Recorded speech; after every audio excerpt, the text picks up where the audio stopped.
Daniel Reed's hands were shaking as he pressed down on the stranger's chest, salt water flooding from her lips with each desperate compression. His daughter's terrified screams cut through the storm behind him, but he couldn't stop, wouldn't stop, even as the cold ocean tried to pull them all back under. The woman's face was ghostly pale, her expensive clothes torn and soaked, and for one horrible second Daniel thought he was too late. Then her body convulsed. She coughed violently, twisting onto her side as water poured from her mouth, and her eyes snapped open, wide, confused, and staring directly into his. He had just saved a complete stranger's life. He had no idea she was about to save his. If you want to see where this impossible connection leads, stay with me until the end. Hit that like button and drop a comment with your city so I can see how far this story travels. Now let me tell you what happened next. The morning had started ordinary enough, which should have been Daniel's first warning. Ordinary days had a way of turning themselves inside out when you least expected it. "Dad, can we go to the beach?" Lily had asked over her half-eaten bowl of cereal, milk dribbling down her chin. She was 6 years old, gap-toothed, and had inherited her mother's stubborn streak, the only thing Sarah had left behind before she walked out 3 years ago. Daniel looked out the kitchen window at the gray sky. Storm clouds were building offshore, the kind that meant business. "I don't know, kiddo. Weather looks rough." "Please?" Lily's brown eyes went wide. "You promised we'd go this weekend." He had promised. Work had eaten up the last 3 weekends. Double shifts at the construction site because the medical bills from Lily's pneumonia last winter were still hanging over them like a second mortgage. Daniel ran a hand through his dark hair, already showing threads of silver he was too young for. "All right, but just for a little while, and you stay close to me." Lily's face lit up like Christmas morning. The beach was nearly deserted when they arrived, which made sense given the weather. Dark clouds pressed down on the horizon, and the wind had teeth. Daniel zipped Lily's jacket up to her chin and kept one hand on her shoulder as they walked along the shore. "Can I look for shells?" Lily asked. "Stay where I can see you." She darted ahead, crouching every few feet to examine the sand. Daniel followed at a distance, his work boots leaving deep prints in the wet sand. He was tired, the bone-deep kind that came from working 60-hour weeks and still wondering if it was enough. But watching Lily's pure joy as she held up a broken sand dollar, that made it bearable. That's when he saw the body. At first he thought it was debris, a tangle of clothing or driftwood. Then the wave shifted and he saw an arm, pale against the dark water. "Lily, stay there!" His voice came out sharper than intended. She froze, clutching her sand dollar. Daniel was already running, his boots kicking up spray. The water hit him like ice as he waded in. The woman was floating face down about 20 feet out, her dark hair spread around her like seaweed. He grabbed her and nearly lost his grip. She was dead weight, completely limp. He dragged her towards shore, fighting the current that seemed determined to pull them both under. His lungs burned, his arms screamed. Behind him, Lily was crying, but he couldn't focus on that now. When he finally got the woman onto the sand, he could see she wasn't breathing. Her lips were blue, her skin cold. She wore what had probably been an expensive white blouse and black slacks, now ruined by salt and sand. Daniel's hands were shaking as he tilted her head back, checking her airway. CPR training from a construction safety course 5 years ago came flooding back. 30 compressions, 2 breaths. "Don't stop." "Dad!" Lily's voice was high and panicked. "Call 911, baby. Use my phone. Can you do that?" She nodded, tears streaming down her face, and fumbled with his phone. Daniel pressed down on the woman's chest, counting under his breath. Water trickled from her mouth. He kept going. 30 compressions, 2 breaths. Her chest rose and fell with his efforts, but nothing else. "Come on," he muttered. "Come on, damn it." Nothing. He pressed harder, desperation replacing technique. His arms were burning, and the rain had started, cold drops that mixed with the salt water already soaking them both. Then she convulsed. Her whole body jerked as she twisted onto her side, choking and gagging. Water poured from her mouth in violent spurts. Daniel helped her turn, supporting her shoulders as she coughed and gasped. Her eyes opened, hazel, flecked with gold, wide with confusion and terror. She stared at him like she had no idea where she was or what had happened. "You're okay," Daniel said, though his own voice was shaking. "You're going to be okay. Ambulance is coming." She tried to speak, but could only cough more. Her whole body was trembling. Lily appeared at his elbow, still clutching his phone. They said they're coming. Is she going to die? No, baby. She's breathing now. That's good. The woman's eyes shifted to Lily, then back to Daniel. She reached up with one shaking hand and grabbed his wrist, her grip surprisingly strong. Thank you, she whispered, her voice raw and broken. Thank you. The ambulance arrived within 10 minutes, though it felt like hours. The paramedics took over immediately, wrapping the woman in thermal blankets and asking Daniel questions he could barely answer. No, he didn't know her. No, he didn't see what happened. Yes, she was already in the water when he found her. One of the paramedics, a woman with kind eyes and gray-streaked hair, pulled Daniel aside while her partner worked. You saved her life, she said simply. Another few minutes and she would have been gone. Daniel nodded, still processing. His clothes were soaked through, and Lily was pressed against his leg, silent now, but still trembling. What's your name? The paramedic asked. We'll need it for the report. Daniel Reed. This is my daughter, Lily. You did good, Mr. Reed. Real good. She glanced at Lily. Both of you. They loaded the woman into the ambulance. As the doors closed, Daniel caught one last glimpse of her face, still pale, but her eyes were open and aware now. She was looking at him. Then the ambulance pulled away, sirens wailing. Daniel stood there in the rain, holding Lily's hand, watching until the lights disappeared around the bend. Is she really going to be okay? Lily asked quietly. I think so. What was she doing in the water? Daniel had been wondering the same thing. I don't know, baby. They drove home in silence, the heater in his old truck barely working. Daniel kept seeing those eyes, hazel and gold, staring at him with something that wasn't just gratitude. It was recognition, maybe, or desperation, he couldn't tell. That night, after he'd gotten Lily bathed and into bed, Daniel sat at his small kitchen table with a beer he didn't really want. His hands were still shaking slightly. He kept replaying it, the feel of her cold skin, the way she'd just lain there like death itself, and then that sudden violent return to life. He'd saved someone today, pulled them literally back from the edge. It should have felt heroic. Instead, it felt heavy. His phone buzzed. Unknown number. Hello? Mr. Reed? A woman's voice, professional and crisp. This is St. Catherine's Hospital. I'm calling on behalf of Aria Bennett. She wanted me to contact you and express her gratitude for saving her life today. Aria Bennett. So that was her name? Is she okay? She's stable, under observation, but doing well, all things considered. She asked if she could speak with you. Would you be willing to accept a call tomorrow? Daniel hesitated. Part of him wanted to say no, to let this strange chapter close. But another part, the part that kept seeing those eyes, couldn't. Yeah, sure. Thank you, Mr. Reed. I'll pass that along. The call came the next afternoon while Daniel was fixing the leaky faucet under Lily's bathroom sink. He'd forgotten about it, honestly, caught up in the normal Sunday routine of chores and cartoons. Hello? Is this Daniel Reed? The voice was different from yesterday, softer, uncertain. Her voice. Yeah, this is him. This is Aria Bennett from the beach. There was a long pause. Daniel straightened up, wrench still in his hand. How are you feeling? He asked. Alive. A soft, humorless laugh.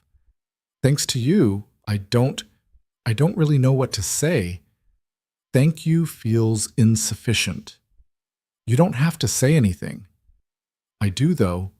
Her voice wavered slightly. You pulled me out of the ocean. You brought me back. That's not nothing. Daniel leaned against the bathroom counter. Through the doorway, he could see Lily in the living room, building something elaborate with her blocks. What happened? He asked. If you don't mind me asking. Another pause, longer this time. I don't really remember, she said finally. I was walking on the beach. I wasn't thinking clearly. And then I was in the water, and it was so cold, and I couldn't get back. Her voice dropped to almost a whisper. I don't know if I wanted to get back. The words hit Daniel harder than he expected. He thought about Lily, about the times after Sarah left when the weight of single parenthood felt crushing, when he'd wondered if he was enough. I'm glad you made it, he said quietly. So am I. Now. She took a shaky breath. The hospital said your daughter was there. She must have been terrified. She was, but she's tough. I'd like to thank you both, properly. Could I take you to dinner when I'm discharged? Daniel's first instinct was to say no. He didn't know this woman. She was clearly from a different world. The hospital staff had treated her like someone important, and her voice carried the polish of money and education. He was a construction worker living paycheck to paycheck in a two-bedroom rental. But something in her voice, that underlying fragility, made him pause. You don't have to do that. I know, I want to. My daughter might have nightmares for a week, Daniel said, trying for lightness. You sure you want to sign up for that? I think I owe her a proper thank you too, please. Daniel found himself smiling despite everything. All right, yeah, dinner sounds good. They agreed to meet 3 days later at a small restaurant near the harbor. Casual, nothing fancy. Daniel had insisted on that. No way was he taking Lily to some place where you needed a reservation 3 months in advance. Those 3 days passed strangely. Daniel went to work, came home, made dinner, helped Lily with her homework. Normal routine, but his mind kept drifting back to the beach, to those few terrible minutes when he'd thought she was gone. Lily asked about the lady several times. Is she really okay, Dad? She's fine. Why was she in the water? I don't know, baby. Do you think she's sad? Daniel looked at his daughter, surprised by the question. Maybe. Why? Lily shrugged, her small face serious. She looked sad, even when she woke up. Kids saw things adults missed. Daniel filed that observation away. The night of the dinner, he dressed Lily in her favorite blue dress, the one with the flowers that Sarah had bought before she left. Daniel wore his one decent button-down shirt and jeans without holes. They were still clearly out of place when Arya walked into the restaurant. She was transformed. Her dark hair was pulled back. Her face had color now, and she wore simple but clearly expensive clothes. Black jeans, a cream sweater, understated jewelry. She looked like someone who belonged in a magazine spread about coastal living, but when she saw them, her composed expression cracked into something genuine. Hi, she said, and her voice was nervous. Hi, Daniel replied. Lily hid behind his leg. Arya crouched down, not quite to Lily's level, but close. You must be Lily. Your dad told me you were very brave at the beach. Lily peeked out. I called 911. That was exactly the right thing to do. Thank you. They got a booth in the back. The restaurant was busy but not overwhelming. Families and couples, the sound of conversation and clinking glasses providing a comfortable buffer. Arya seemed to relax slightly once they were seated. How are you really? Daniel asked after they'd ordered. Arya smiled, but it didn't reach her eyes. Physically? Fine. The doctors cleared me. Emotionally? She glanced at Lily, who was coloring on the kids' menu with intense focus. That's more complicated. You don't have to talk about it. I know. She looked at him directly. But I think I want to. Over dinner, Lily's chicken fingers barely touched. Arya's fish mostly pushed around her plate. The story came out in pieces. Arya was 30 years old, unmarried, no kids. She worked in her family's investment firm, had lived in the city her whole life, and by all external measures was successful. But none of it feels real, she said quietly. I wake up every day and go through the motions, and it's like watching someone else live my life. That's pretty dark, Daniel said. I know. She smiled sadly. Hence the impromptu ocean swimming. Was it? He didn't finish the question with Lily present. Arya seemed to understand. I don't know, I really don't. I wasn't thinking. I just needed to get away from everything, and the water was there, and then I was in it. By the time I realized I was in trouble, I couldn't fight it anymore. She looked at Lily, then back at Daniel. I'm sorry. This is not appropriate dinner conversation. It's honest conversation, Daniel said. That's worth something. They talked about other things after that, lighter things. Arya asked about Lily's school, her favorite subjects, what she wanted to be when she grew up. Lily, warming up gradually, told her about her friend Emma and the class hamster named Mr. Whiskers, and how she was learning to read chapter books. What about you? Arya asked Daniel. What do you do? Construction, commercial projects mostly. We just finished a new medical building downtown. That's impressive, Daniel shrugged. It's work, pays the bills, mostly. Arya's expression shifted, something Daniel couldn't quite read. Not pity exactly, but recognition maybe. I don't know how you do it, she said. Raising a daughter alone, working full-time. You make it look effortless. Daniel almost laughed. It's not effortless. It's barely controlled chaos most days. But you're doing it. That's more than most people manage. No choice, really. Lily needs me to figure it out. She's lucky to have you. Lily looked up from her coloring. Can Arya come to our house? Daniel blinked. Baby, I'm sure she's busy. I'd love to, Arya said quickly, if that's okay with your dad. Daniel found himself nodding before he could think of a reason to say no. They ended up at his small rental house, 2 bedrooms, peeling paint on the porch, a yard that needed mowing.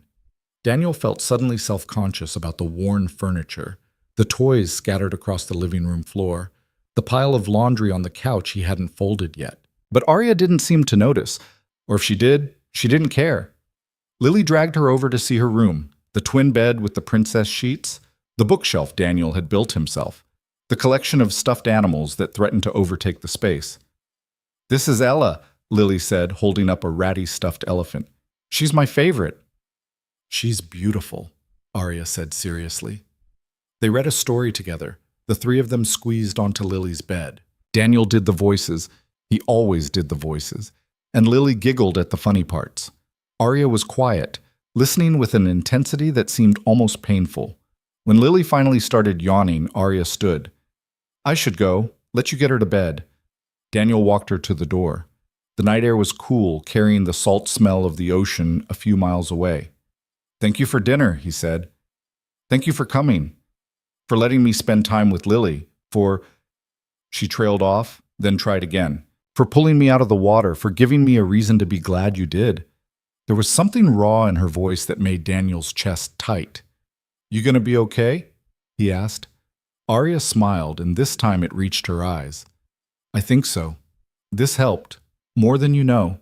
She started toward her car, a sleek black sedan that probably cost more than Daniel made in 3 years, then stopped and turned back. Can I see you again? Both of you? Daniel should have said no. Should have recognized that their worlds were too different, that letting her into their lives was asking for complications he didn't need. Should have protected himself and Lily from the inevitable disappointment when she realized how unglamorous their real life was. Instead, he said, yeah, we'd like that. The next 2 weeks fell into an unexpected pattern. Arya started showing up. Not every day, but often enough that Lily started asking when she was coming back. She'd bring coffee for Daniel, pastries for Lily. They'd go to the park or the library or just hang out at the house while Daniel did weekend chores and Lily played. It should have felt weird. A wealthy woman spending her free time with a single dad and his 6-year-old daughter. But it didn't. It felt natural in a way Daniel couldn't explain. Arya was different when she was with them, looser, more real. She laughed at Lily's terrible jokes and didn't mind getting dirt under her expensive manicure when they planted flowers in Daniel's sad little garden. She asked questions about construction, about parenting, about everything, like she was studying how normal people lived. You don't have to keep coming around, Daniel said one afternoon. They were sitting on his porch while Lily played in the yard. I mean, you've done the thank you thing. You don't owe us anything. Arya was quiet for a moment. What if I'm not coming because I owe you? What if I just like it here? Why? She looked at him. Because you're real. Lily's real. This, she gestured at the modest house, the cluttered yard, is real. Everything in my life feels like performance, but here, I don't have to perform. Daniel didn't know what to say to that. My family's in finance, Arya continued. My father built an empire, and I'm supposed to carry it forward, but I'm just pushing numbers around, making rich people richer. And everyone wants something from me. Business connections, social access, money. No one just wants me. That sounds lonely. It is. She smiled sadly.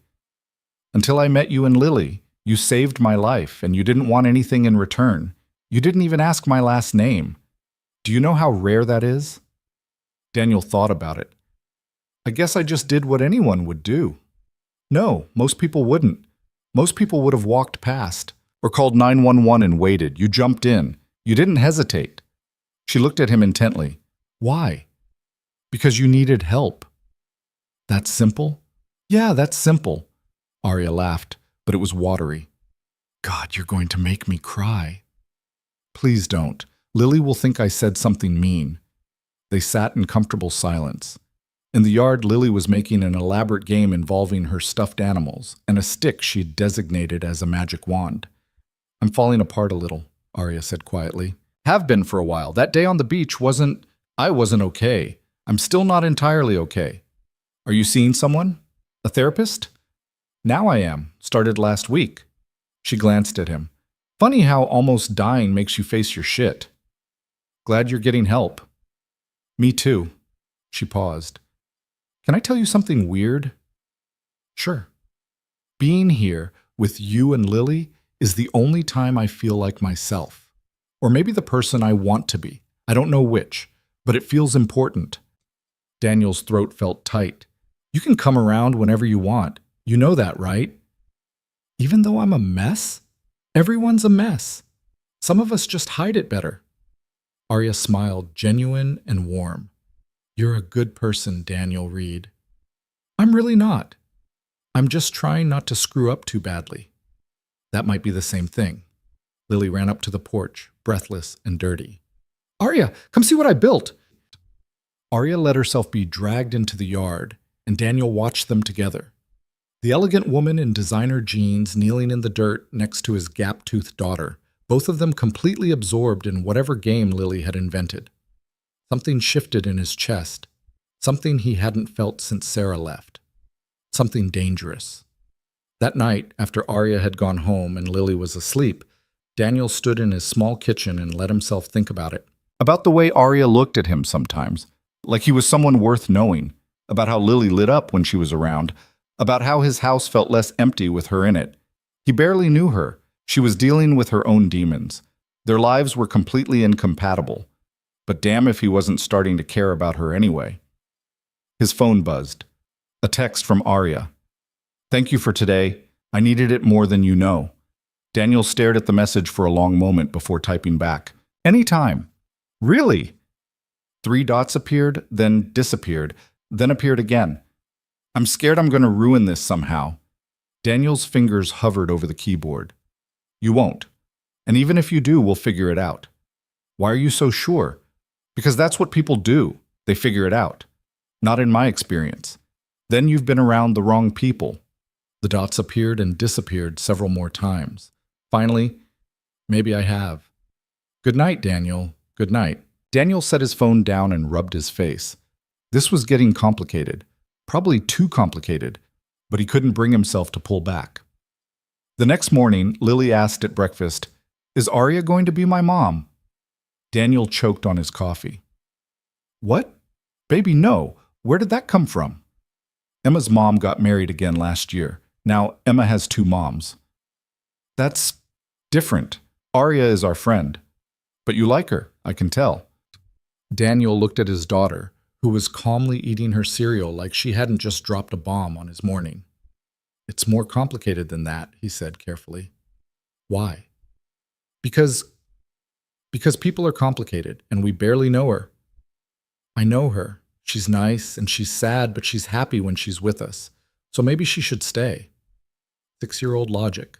Simple, direct, terrifying in its clarity. We'll see, baby. That means no. That means we'll see. Oh. Lily sighed dramatically, a gesture she'd learned from some cartoon princess. Grown-ups make everything hard. You have no idea, Daniel muttered. That Saturday, Arya showed up earlier than usual. Daniel was still in his pajama pants and t-shirt, first coffee of the day barely touched. Morning, she said when he opened the door. She looked nervous. Can we talk? Sure, coffee? Please. They sat at his small kitchen table. Lily was still asleep, her door closed. The house was quiet except for the old refrigerator humming. I need to tell you something, Arya said. She wrapped her hands around her mug like she was trying to steal its warmth. And I'm afraid it's going to change things. Daniel's stomach dropped. Okay? I'm not just My family doesn't just work in finance. We own one of the largest private equity firms on the East Coast. My father is Marcus Bennett. Maybe you've heard of him? Daniel had, vaguely. The kind of name that appeared in business sections he didn't read. So you're rich, he said. Very rich, uncomfortably rich, private jet rich. Okay. Arya looked at him confused. That doesn't bother you? Should it? Most people, it changes things. Either they treat me differently or they want something. Daniel shrugged. I've got everything I need, and you've been nothing but kind to Lily and me. I don't care what your bank account looks like. Arya's eyes got suspiciously bright. God, you really mean that? Yeah, I do. There's more. She took a shaky breath. My family wants me to come back, full-time, take over more responsibilities. They think I've been flaky lately, unreliable. The incident on the beach didn't help. Are you going to? I don't know. The honest answer is I hate that work. I hate the person I become when I'm doing it. But it's also the only thing I've ever known. And walking away means disappointing everyone who's ever counted on me. Daniel thought about it. What do you want to do? I don't know that either, but I know I don't want to lose this. She gestured between them. Whatever this is, it's the only thing keeping me sane right now. You're not going to lose it. How can you be sure? Because we don't give up on people here. Not when things get complicated. Arya laughed, but it came out as a sob. She pressed her hand to her mouth. Sorry, I'm a mess. Join the club. I cried in my truck last week because Lily made me a card that said best daddy ever, and I was so tired I couldn't handle the kindness. That made her laugh for real. We're quite a pair. Yeah, we are. The moment hung between them, fragile, important. Daniel could see the question in her eyes, the same one that had been building in his chest for weeks. But neither of them said it out loud. Not yet. Footsteps padded down the hallway. Lily appeared, her hair a wild mess, clutching Ella. Arya! She ran over and climbed into Arya's lap without hesitation, like it was the most natural thing in the world. Arya's arms closed around her automatically. She looked at Daniel over Lily's head, and her expression said everything words couldn't. This mattered. They mattered, and whatever came next, they'd face it together. The invitation came 2 weeks later, printed on heavy cardstock that probably cost more than Daniel's weekly grocery budget. Arya handed it to him after dinner, looking apologetic. My mother's hosting a charity gala, she said. She wants to meet you. Daniel stared at the elegant script. Black tie. The Wellington Hotel downtown. Next Saturday evening. Why does your mother want to meet me? Because I told her about you. Arya was fidgeting with her bracelet, a nervous habit he'd noticed. About how you saved my life. She's grateful and curious. Curious about the construction worker who pulled her daughter out of the ocean. Don't do that. Do what? Make yourself smaller than you are. Arya's voice had an edge. You saved my life, Daniel. You didn't just pull me out, you brought me back. That matters to my family. Lily looked up from her coloring book. What's a gala? A fancy party, Arya said. With dancing and pretty dresses. Can I come? It's for grown-ups, baby, Daniel said quickly. The thought of navigating high society was bad enough. Bringing Lily felt like walking into a minefield. Actually, Arya said carefully, my mother specifically said to bring her, if you're comfortable with that.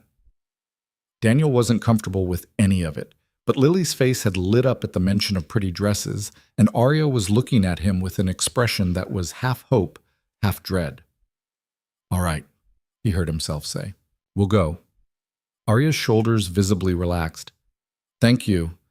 I know it's not your thing, but it would mean a lot to me and to my family. What do I even wear to something like this? I don't own a tuxedo.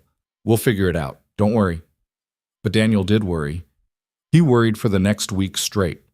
Worried about saying the wrong thing, using the wrong fork, not understanding some reference that everyone else would find obvious. Worried that Lily would get overwhelmed or scared. Worried that Arya's family would take one look at him and decide he wasn't worth their daughter's time. The day before the gala, Arya showed up with garment bags and a woman she introduced as her friend Claire, who apparently worked in fashion. Absolutely not, Daniel said when Claire pulled out the tuxedo. I can't afford that. It's a loan, Arya said quickly. Claire's helping us out. Arya, please, let me do this. You're doing me a favor by coming. Daniel wanted to argue, but Claire was already sizing him up with a professional eye, and Lily was cooing over the small navy dress Arya had brought for her. He tried on the tuxedo in his bedroom, feeling ridiculous. When he came out, both women went quiet. What? He asked, immediately self-conscious. You clean up nice, Reed, Claire said, grinning. Arya didn't say anything. She just looked at him with an expression that made his chest feel tight. The night of the gala, Daniel's hands were sweating as he pulled up to the Wellington Hotel. A valet actually took his beat-up truck, which felt surreal. Lily held his hand tightly, her eyes wide as they walked through the ornate entrance.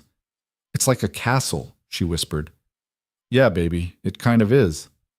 The ballroom was overwhelming. Crystal chandeliers, white tablecloths, enough flowers to stock a funeral home. People in expensive clothes clustered in groups, their laughter polished and their postures perfect. Daniel felt instantly out of place. Arya found them within minutes. She wore a long emerald dress that made her eyes look impossibly bright. Her hair swept up in a way that exposed the elegant line of her neck. Hi, she said, slightly breathless. You made it. Wouldn't miss it, Daniel lied. She smiled like she could see right through him. My parents are over here, ready? No. Good. Neither am I. Marcus and Victoria Bennett were exactly what Daniel expected. Marcus was tall, silver-haired, commanding in the way wealthy men learn to be. Victoria was smaller, elegant, her smile warm, but her eyes sharp and assessing. Mr. Reed, Marcus said, extending his hand. His grip was firm. I've been looking forward to meeting you. Sir? None of that. Call me Marcus. He looked down at Lily. And this must be Lily. Arya's told us so much about you. Oh! Lily ducked behind Daniel's leg. She's shy around new people, Daniel said.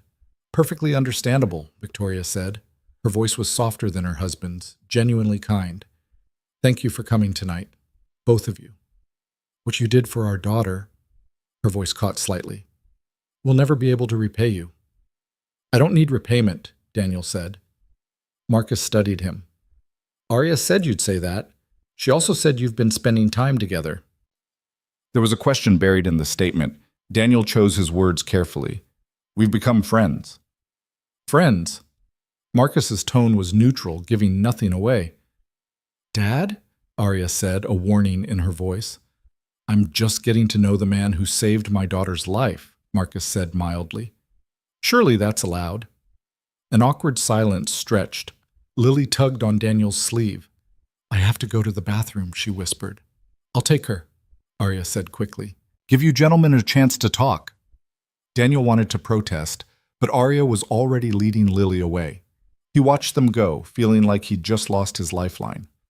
Relax, son, Marcus said. I'm not going to grill you. Much.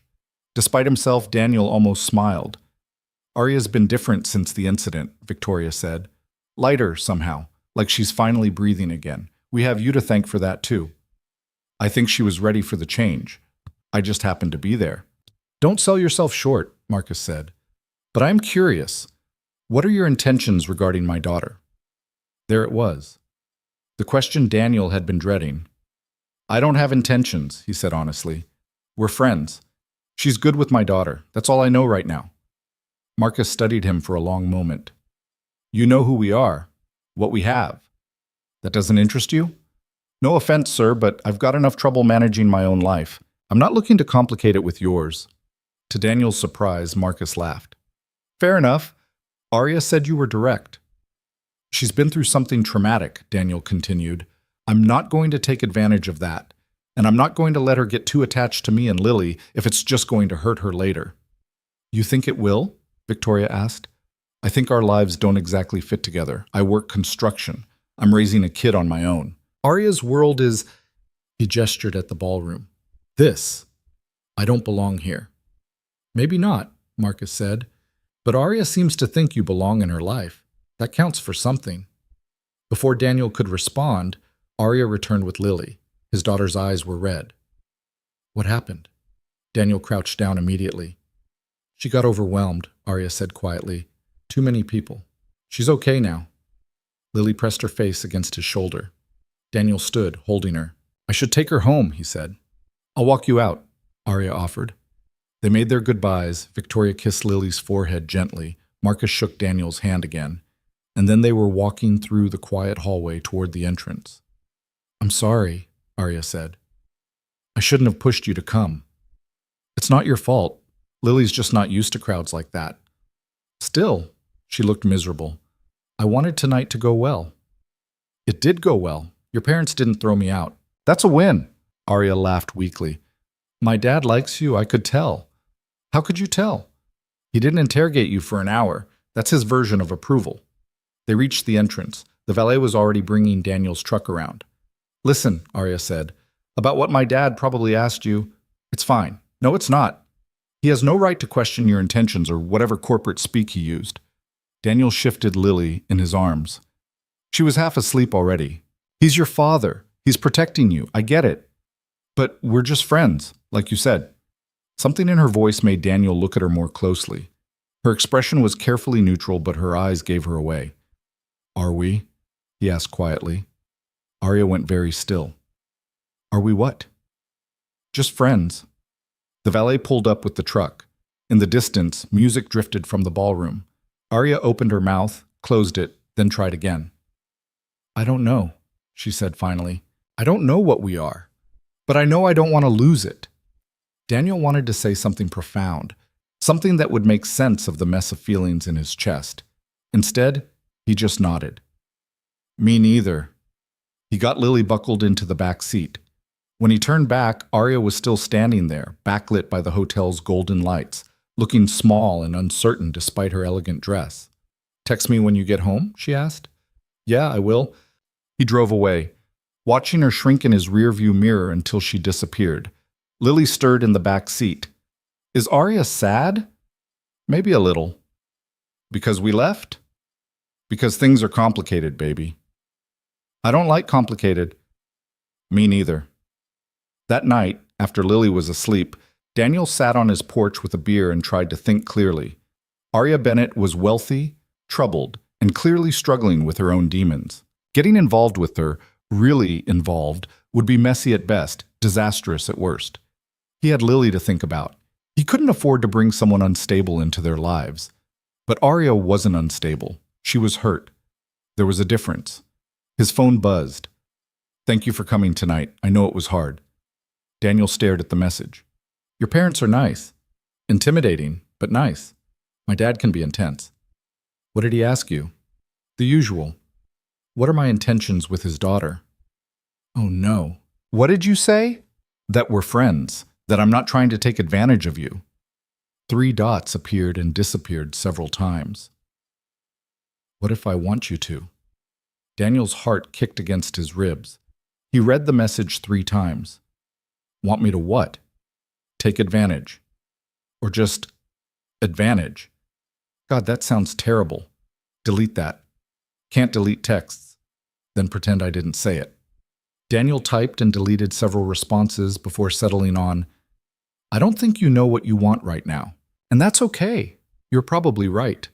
But I know I feel better when I'm with you and Lily. That has to mean something. It does. But we have to be careful. Why?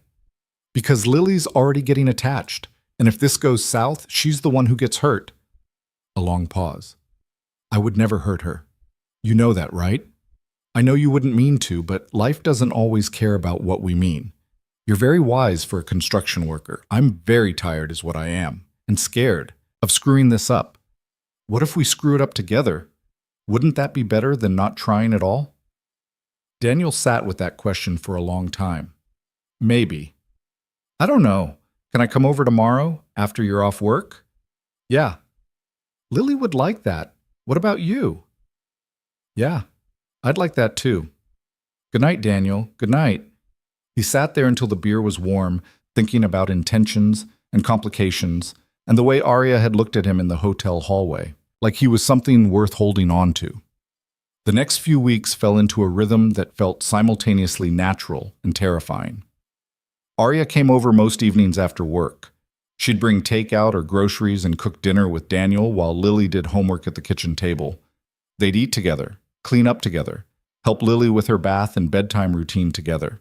It felt like playing house, except it didn't feel like playing at all. You don't have to do this, Daniel said one night as Arya scrubbed dishes while he dried.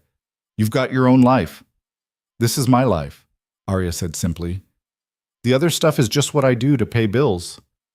You don't need to pay bills. No, but I need this, sighed. She looked at him. Is that okay? That I need this? Daniel didn't know how to answer that, so he just kept drying dishes. Later that week, Daniel's boss called him into the office. Greg was a good guy, early 50s, ran a tight crew but treated his workers fairly. Got something for you, Greg said. Big project, new development on the waterfront. They need a foreman. Daniel blinked. A foreman? You've been with me 6 years. You know the work inside and out. You're reliable. The crew respects you. Greg leaned back in his chair. Job's yours if you want it. What's the catch? Longer hours, more responsibility, but also better pay. A lot better. Daniel thought about the medical bills, the rent that kept creeping up, Lily's growing list of school expenses. How much better? Greg named a figure that made Daniel's head spin. Nearly double what he was making now. When do I start? 2 weeks. Project kicks off at the end of the month. Daniel left the office in a daze. The promotion meant security. It meant being able to breathe financially for the first time in years. But it also meant less time with Lily, more stress, more pressure. He texted Arya without thinking about it. Got offered a promotion. Foreman. Better pay, but longer hours. She responded immediately. That's amazing. Congratulations. I don't know if I can handle it. Why not? Because it means less time with Lily, and she's already dealing with me being gone all day. You'd have help, though, with me around. Daniel stared at that message. The assumption in it, that she'd be around, that this was permanent, that he could count on her. That's not fair to you. What if I want it to be? What if I want to help? You don't know what you're signing up for. Then tell me. Explain it to me. Daniel called her instead of texting. She picked up on the first ring. Hi. It's not just longer hours, he said without preamble. It's early mornings and late nights. It's me being exhausted and stressed. It's Lily needing someone to pick her up from school and help with homework and make dinner and do all the stuff I barely manage on my own now. Okay. Okay? I can do those things. Pick her up, help with homework, make dinner. I want to do those things. Arya, let me help, Daniel. Please. Let me be part of this. Why? The question came out harsher than he intended. Why do you want this? You could have anything, anyone. Why do you want a life that's going to be messy and complicated and hard? Arya was quiet for a long moment. When she spoke, her voice was thick with emotion. Because with you and Lily, I'm not performing. I'm not pretending to be someone I'm not. I'm just me. And that's enough. For the first time in my life, being me is actually enough. Daniel felt something crack in his chest. You're always enough. Not in my world. In my world, I'm constantly failing to be what people need me to be. But in yours, I can just exist. Do you have any idea how rare that is? We're not a fix for whatever's broken in your life. I know that. I'm not looking for a fix. I'm looking for a place to belong, and I feel like I belong with you. Daniel sat on his porch steps, phone pressed to his ear, trying to figure out how to protect everyone involved. This could end badly, he said quietly, or it could end well. We won't know unless we try. Lily's already attached to you. If you decide this isn't what you want, I won't. You can't promise that. You're right, I can't. Arya's voice was steady now. But I can promise I'll try. Every day I'll choose to try. Isn't that how it works? You choose each other over and over until it becomes habit? Daniel wanted to argue, wanted to point out all the ways this could fail. But he was tired of arguing with himself about whether letting her in was the right choice. Okay, he said. Okay? Okay. You can help, but we take it slow. And if it gets too much, you tell me. No martyring yourself because you think you owe me something. Deal. He could hear the smile in her voice. Does this mean you're taking the promotion? Yeah, I think I am. I'm proud of you. Those simple words hit harder than they should have. Daniel realized no one had said that to him in years, not since his own father died when he was 23. Thanks, he managed. When do you tell Lily? Tonight, I guess. Want me to be there? Daniel thought about it. Yeah, that would help. Arya showed up an hour later with ice cream. They sat at Daniel's small kitchen table, the three of them, and he explained the promotion in terms Lily could understand. So you'll be home less? Lily asked, her voice small. For a while, yeah, but it means we'll have more money. For things like that art class you wanted to take. Lily looked at her ice cream. I don't care about art class if you're not home. Daniel's heart cracked. Before he could respond, Arya spoke. What if I was here more? She asked gently. To help with homework and dinner and stuff. Would that be okay? Lily looked up at her. You'd come every day? If you want me to. Even when Dad's working late? Especially then. Lily considered this seriously. Then she turned to Daniel. Is Arya going to live here? Daniel nearly choked on his ice cream. No, baby. She has her own place. But she could, right? We have an extra room. Lily, it's okay, Arya said quickly. Her cheeks were pink. That's a big step. We're just figuring things out right now.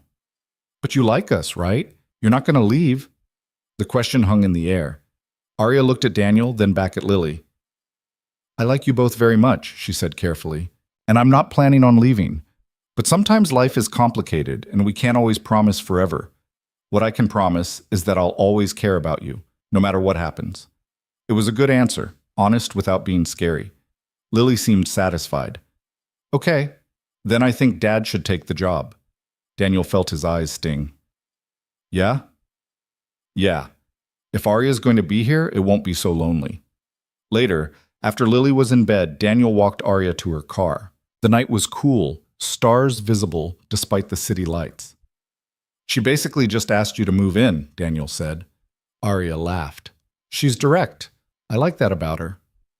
I'm sorry if that made things weird. It didn't. Arya leaned against her car. Actually, it made me think. About? About what I want, long term. She looked at him.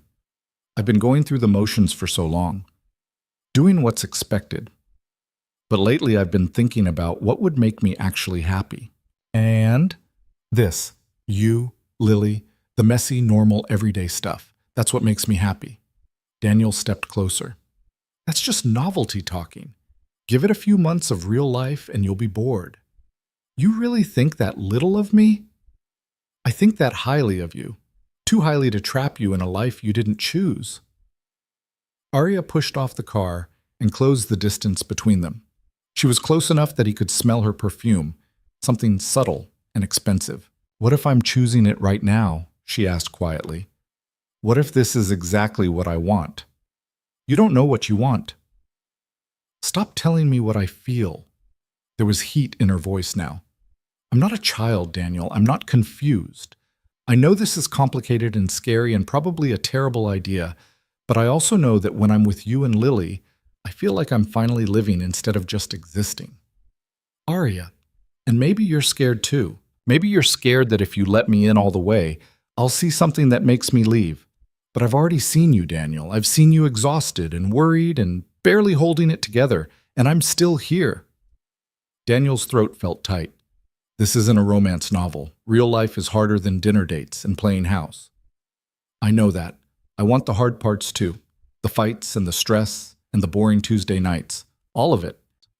They stood there in the darkness, so close Daniel could feel the warmth of her body. Every rational part of his brain was screaming at him to step back, to keep the boundaries clear. But his heart had other ideas. I need to take this slow, he said finally, for Lily's sake, and mine. Okay, slow. I can do slow. But I want you here, helping, being part of this. Yeah? Yeah. Daniel allowed himself a small smile. Lily's right.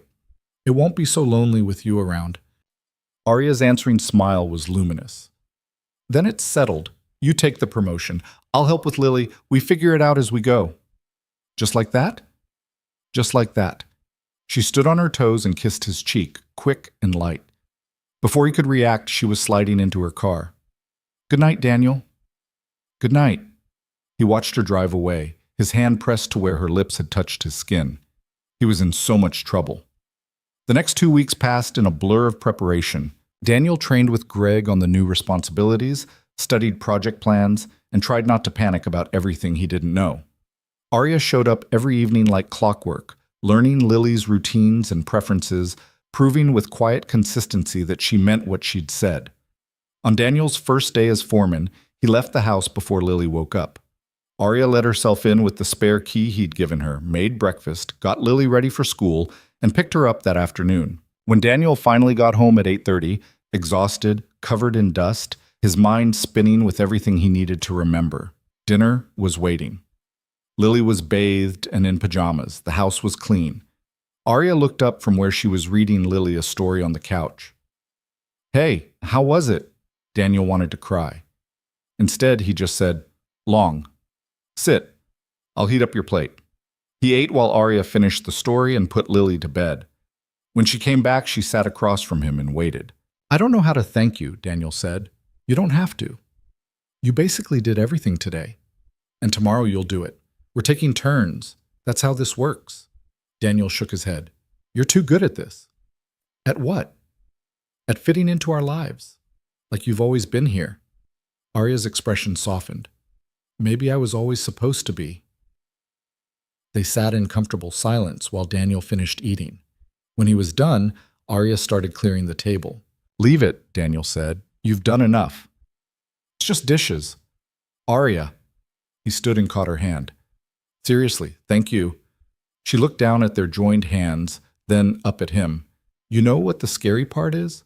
"What?" "How right this feels. How much I want it to be real."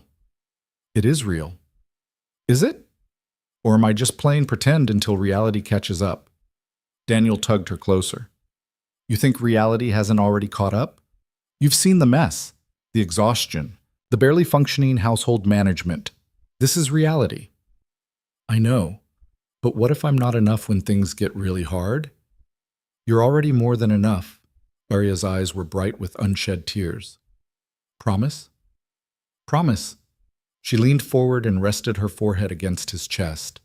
Daniel wrapped his arms around her, breathing in the scent of her shampoo and feeling the tension slowly drain from her body.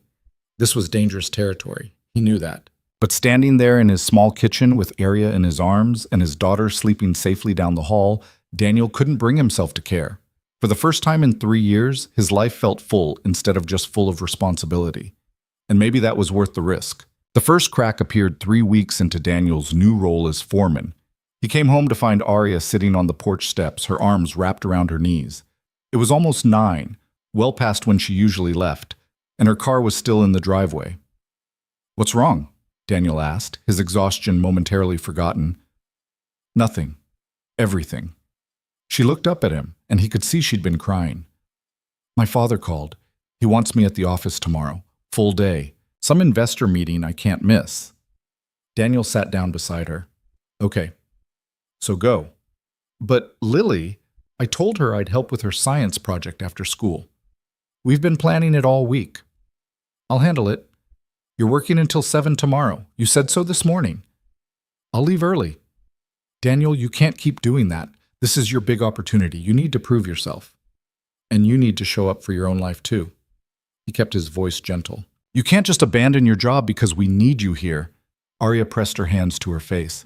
"I don't want to go back there. Every time I walk into that building, I can feel it pulling me under again. The expectations, the performance, pretending I care about portfolio diversification and market trends. But it's your family's business. That's the problem. It's theirs, not mine. I never wanted it." She looked at him, her expression raw. "You know what I thought about on that beach? Right before you found me? I thought about how much easier it would be to just let go. To stop fighting what everyone expects me to be." Daniel's chest tightened. "Don't say that." I'm better now. I am. But going back there, it feels like sliding backward." He pulled her against his side. She came willingly, tucking herself under his arm like she belonged there. "What do you want to do?" he asked. "Not what your parents want, not what makes sense financially. What do you actually want?" "This. I want this life, with you and Lily. I want to be the person who picks her up from school and helps with homework and makes dinner. I want ordinary days and quiet nights and all the boring, beautiful stuff that makes up a real life." "Then do it." It's not that simple. Why not? Because walking away from my family's company means disappointing everyone who's ever counted on me. It means proving my father right when he says I'm not cut out for the business world. It means losing the only identity I've ever had. Daniel thought about his own father, dead 8 years now, who'd wanted Daniel to go to college, to do something more than construction, about the guilt he'd carried for years, choosing a different path. Your father being disappointed doesn't mean you're making the wrong choice, he said quietly. Sometimes the right choice is the one that makes you happy, even if it makes someone else upset. Is that what you did? Choose happiness over expectations? Not exactly. I chose survival. Then I chose Lily. Happiness kind of stumbled in along the way. He looked down at her. Usually around the time you showed up. Arya laughed wetly. That's the corniest thing you've ever said. Doesn't make it less true. She was quiet for a moment. I'm scared. Of what? That if I quit, if I choose this life over that one, I'll regret it. Or worse, you'll resent me for it. Like I'm using you as an escape instead of actually wanting to be here. Are you? Using me as an escape? No. But how do I know for sure? How do I know this isn't just me running from one broken thing to another? Daniel turned so he could look at her properly. You know how many times I've questioned whether I can actually do this foreman job? Whether I'm qualified, whether I'm going to fail, whether I'm making a mistake that'll cost me everything? Every day? Every single day. But I'm doing it anyway because the alternative is staying stuck. You're not using me, Arya. You're trying to build something new. That's different. What if I'm not strong enough? You jumped into the ocean and survived. You're plenty strong. I didn't survive on my own. You pulled me out. And now you're pulling yourself out of a different kind of drowning. That takes strength too. Arya pressed her face against his shoulder. You always know what to say. I really don't. I'm making this up as I go. They sat there in the darkness, the neighborhood quiet around them. Daniel could hear traffic in the distance, a dog barking a few houses down, the normal sounds of evening settling in. I'll go to the meeting tomorrow, Arya said finally. But I'm going to talk to my father afterward. Tell him I need to step back, find a different role, or leave entirely. You sure? No, but I'm doing it anyway. Daniel kissed the top of her head without thinking. It felt natural, necessary. I'm proud of you. Don't be. I haven't done anything yet. You're trying. That counts. The meeting the next day apparently went worse than expected. Arya showed up at Daniel's house that evening, looking drained, her professional mask cracked and crumbling. I quit, she announced. Lily looked up from her homework. Quit what? My job at my family's company. Oh, are you sad? I don't know what I am. Daniel was pulling chicken out of the oven, his mind racing. What happened? Arya sat down at the table, her expensive work clothes looking out of place in his small kitchen. I told my father I needed to step back, that the work was making me miserable, and I needed to find something else. He said I was being dramatic, that I just needed time to adjust after my incident, like almost dying with some kind of mood swing. What did you say? That it wasn't dramatic to want a life that didn't make me want to die. Her voice was flat. He said I was being manipulative, throwing my suicide attempt in his face to get my way. Daniel set the chicken down harder than necessary. That's bullshit. Is it? Maybe he's right. Maybe I am just being dramatic. You're not. He pulled out the chair next to her and sat. You're trying to save your own life. There's nothing dramatic about that. My mother cried, said she didn't understand where she went wrong raising me. Arya's laugh was bitter, like wanting to be happy is some kind of character flaw. Lily had stopped pretending to do homework. She was watching Arya with worried eyes. Are you going to be okay? Lily asked. Arya's expression softened. Yeah, baby, I'll be okay. Do you want to color with me? That helps when I'm sad. Something in Arya's face crumpled. I'd like that. They colored while Daniel finished making dinner. He watched them from the corner of his eye, Lily explaining her elaborate coloring technique, Arya following instructions with careful attention. It should have felt wrong, a wealthy woman coloring princess pictures at a scratched kitchen table. Instead, it looked like healing. Over dinner, Arya was quiet. Lily filled the silence with chatter about school, about Emma's new puppy, about the science project they still needed to finish. Daniel let her talk, grateful for his daughter's ability to find joy in small things. After Lily went to bed, Arya helped clean up in silence. Daniel could feel the weight of unspoken words between them. "You can stay," he said finally. "Tonight, if you don't want to be alone." Arya looked at him. "On your couch?" "Wherever you're comfortable." "What about Lily? Won't she ask questions?" "Probably. We'll answer them honestly." Arya nodded slowly. "Okay. Thank you." She borrowed one of Daniel's t-shirts to sleep in. It hung on her like a dress, the sleeves past her elbows. She looked younger somehow, vulnerable in a way her designer clothes never allowed. They sat on the couch with the TV on low, neither really watching. Arya curled against his side, her head on his shoulder. "I don't know who I am without my family's company," she said quietly. "That's pathetic, right? I'm 30 years old and I've never figured out my own identity." "It's not pathetic. It's honest. What if I can't figure it out? What if I'm just empty underneath all the expectations?" Daniel ran his fingers through her hair, gentle and rhythmic. "You're not empty. You're just buried under other people's ideas of who you should be. Give yourself time to dig out." "And what am I supposed to do in the meantime? I just quit my job. I don't have a plan." "You help me with Lily. You figure out what makes you happy. You take it one day at a time." "That's not a real plan." "It's the only plan that matters." Arya tilted her head to look up at him. "When did you get so wise?" "I'm not wise. I'm just too tired to overthink things anymore." She smiled, small but genuine. "I like that about you. You make things simple." "Nothing about this is simple." "No. But you make it feel manageable." They fell asleep there on the couch, tangled together in a way that was probably going to make Daniel's back hurt in the morning. He didn't care. Having Arya close, feeling her breathe against his chest, made everything else fade to background noise. He woke to Lily standing next to the couch, staring at them. "Is Arya your girlfriend now?" she asked. Daniel carefully extracted his arm from under Arya's shoulders. She stirred but didn't wake. "Let's talk in the kitchen," he whispered. Over cereal, he tried to figure out how to explain something he didn't fully understand himself. "Arya's going through a hard time," he said. "She needed somewhere safe to stay." "But you were cuddling. We were sleeping." "You never slept with anyone before. Not since Mom left." Daniel's chest tightened. They didn't talk about Sarah much. Lily barely remembered her. "Arya's important to me," he said carefully. "To both of us. And when people are important, you take care of them. Like how you take care of me." "Kind of, but different." "Because you love her?" Daniel froze. "That's complicated."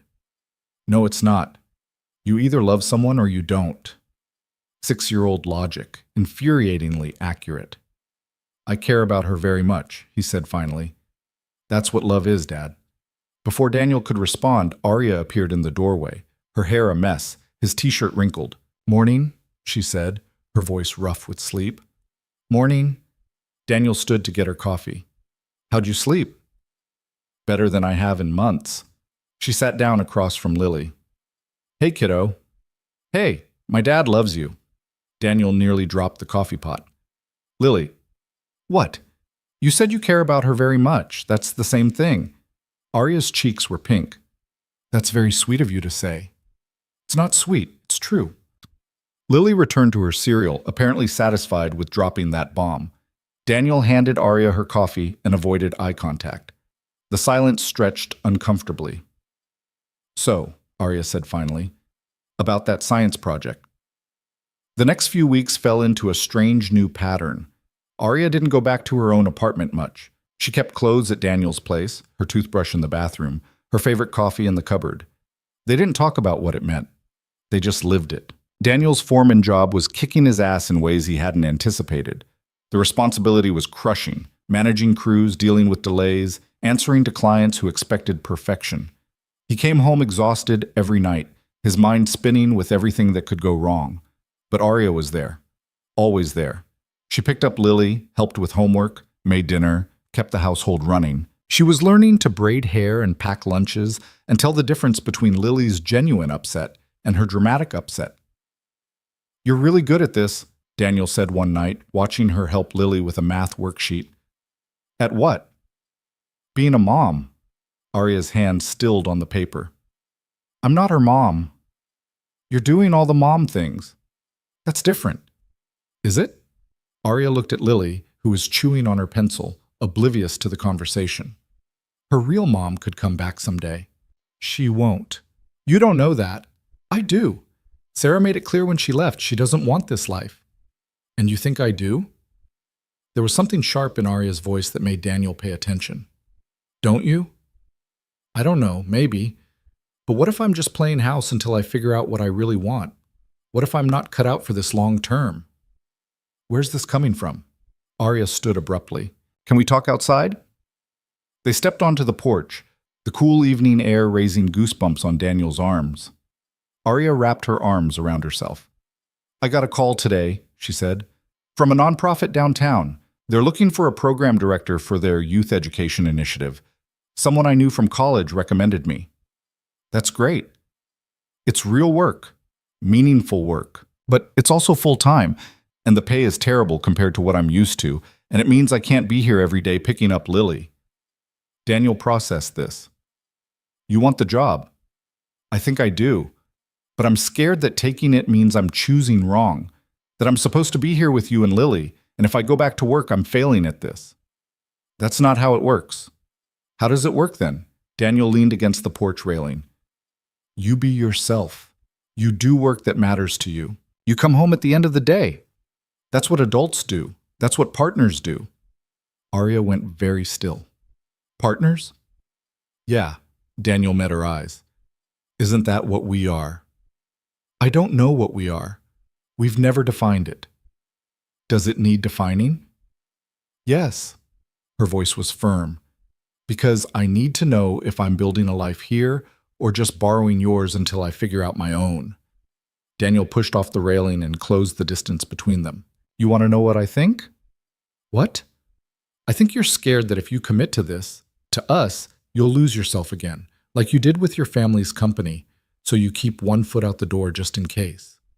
That's not fair. It's true though, isn't it? Arya's eyes were bright with tears. What if I can't do this? What if I try and fail and hurt you both in the process? Then we deal with it. But you don't get to preemptively protect us by not trying at all. I am trying. Are you? Because from where I'm standing, you're still treating this like a trial run, like you're waiting for permission to actually want this. Because I've never had permission to want anything. Her voice cracked. My whole life, I've done what other people expected. And now I want this so badly it scares me, and I don't know if I'm allowed to have it. Daniel cupped her face in his hands. You're allowed. You don't need anyone's permission except your own. What if I mess it up? Then we fix it together. That's what you do when you love someone. The words hung between them, heavy and irrevocable. Arya's breath hitched. What did you say? Daniel's heart was pounding, but he didn't take it back. I love you. Probably have for a while now, and I'm tired of pretending I don't. Daniel, you don't have to say it back. I just need you to know that this isn't casual for me. It hasn't been for a long time. So if you're going to leave, if you're going to decide this isn't what you want, do it now. Before Lily gets more attached. Before I get more attached. Arya was crying fully now, tears streaming down her face. I love you too. I'm so in love with you it terrifies me. Then take the job. Build your own life. But build it here with us. Not as an escape or a placeholder, but as a real choice. I want to, but what if no more what ifs? Do you want this? Yes or no? Arya looked at him for a long moment. Then she kissed him. It wasn't gentle or tentative. It was desperate and sure and tasted like salt from her tears. Daniel pulled her closer, one hand tangled in her hair, the other at the small of her back. She pressed against him like she was trying to crawl inside his skin. When they finally broke apart, both breathing hard, Arya rested her forehead against his. Yes, she whispered. I want this. I want you. I want all of it. Yeah? Yeah. They stood there holding each other while the night settled around them. Inside they could hear Lily singing to herself, some made-up song about unicorns. The sound was ordinary and perfect. I'm going to take the job. Arya said. And I'm going to tell my parents I'm not coming back to the company. And I'm going to stop living out of an overnight bag and actually move in here, if that's okay? Daniel's throat was tight. More than okay. I'm still going to mess up. I don't know how to do this. Any of this. Neither do I. We'll figure it out. Together? Together. Arya pulled back just enough to look at him. I never thought I'd get to have this. A real family, a real home. People who actually want me. We do. Want you. All of you, mess and all. Even the parts that are still broken? Especially those parts. They went back inside to find Lily asleep at the kitchen table, her head on her math worksheet. Daniel scooped her up carefully while Arya gathered the papers. I'll get her to bed, he said. I'll clean up. It was such a simple exchange, domestic and unremarkable. But as Daniel carried his daughter to her room and heard Arya humming in the kitchen, he realized this was what happiness felt like. Not dramatic or perfect, just real.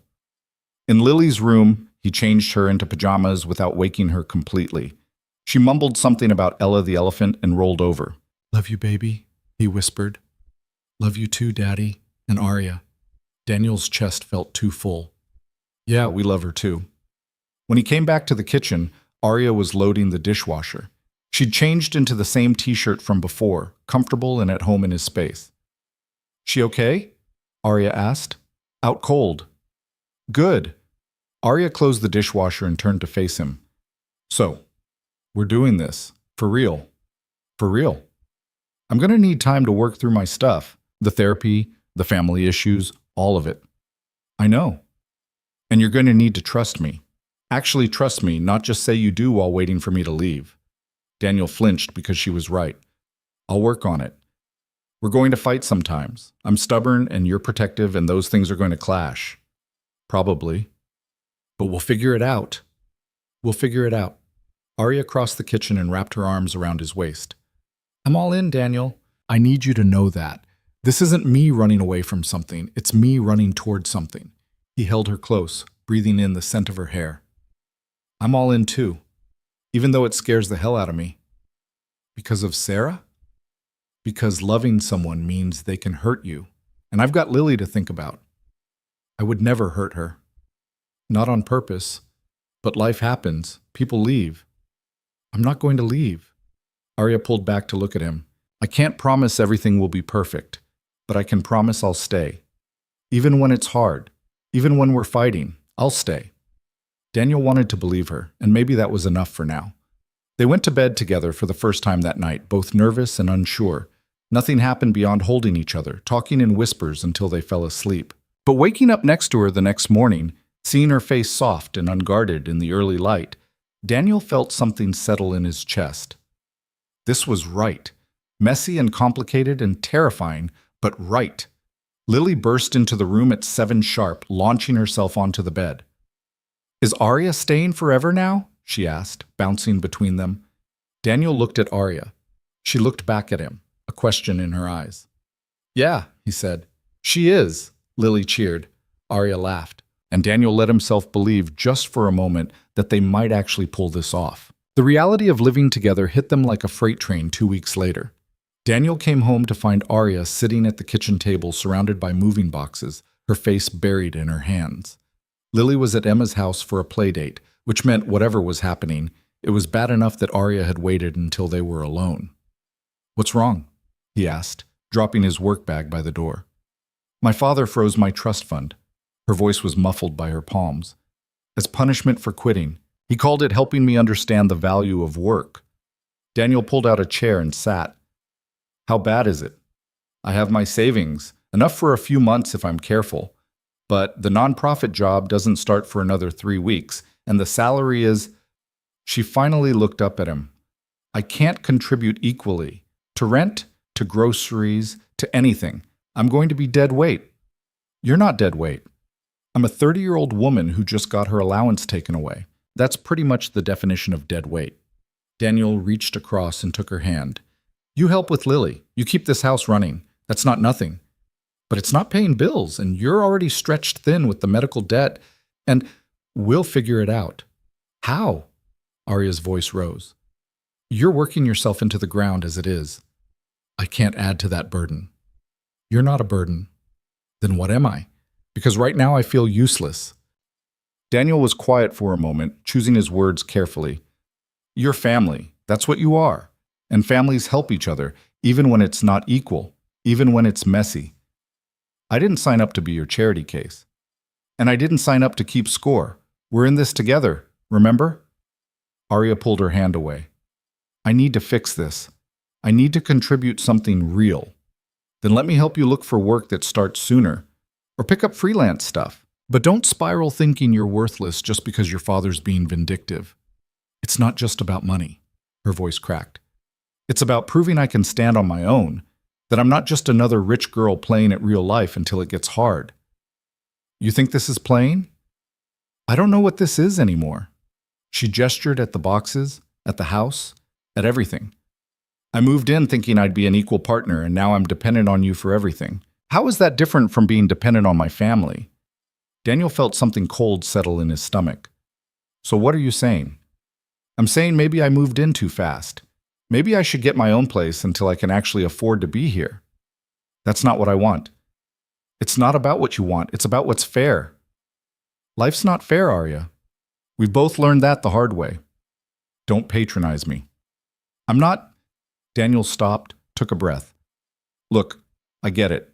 You want to prove you can handle this, but pushing me away isn't the answer. I'm not pushing you away. I'm trying to be realistic.